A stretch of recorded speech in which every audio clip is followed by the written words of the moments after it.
Riguarda la riscossione del bollo auto l'inchiesta avviata dalla Procura di Torino che ha portato all'arresto di 13 persone, tra cui un funzionario della Regione Veneto, Lucio Fadelli, direttore dell'Ufficio regionale bilancio, accusato di associazione a delinquere e turbativa d'asta in relazione all'assegnazione dell'appalto per la gestione del bollo auto e della tassa automobilistica regionale alla società Jack di Torino come unico concessionario regionale, oltre ai tabaccai e alle agenzie pratiche auto. L'indagine nasce dall'esposto presentato nel giugno del 2011 in Procura a Torino da una società concorrente, la Sermetra, che lamentava un trattamento di favore riservato in quel caso dall'ufficio bilancio della Regione Piemonte alla GEC.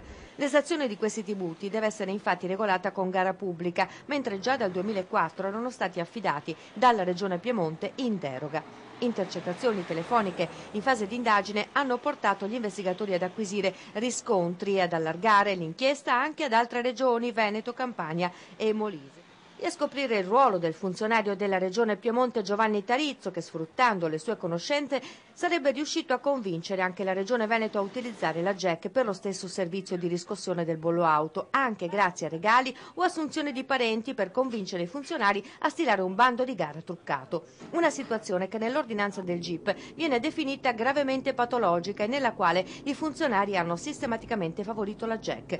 Tutte le gare, scrive il giudice, quelle concluse in Campania e quelle ancora in corso in Piemonte e in Veneto, sono state truccate fin dalla redazione del bando. A Venezia è stato arrestato anche Matteo Catto, dirigente della GEC di Torino, che era in città per affari e soggiornava in un albergo del centro storico veneziano. In manette anche Antonio Rigato, dirigente engineering per il Veneto, per il reato di turbativa d'asta. Perquisiti gli uffici dei funzionari nelle regioni Piemonte, Veneto, Campania e Molise, mentre Feder Contribuenti ha già fatto sapere che si costituirà parte civile al processo. Quando la riscossione dei tributi non è fatta dallo Stato, scrivono, si scatenano appetiti malsani da parte di personaggi che non si fanno nessuno scrupolo.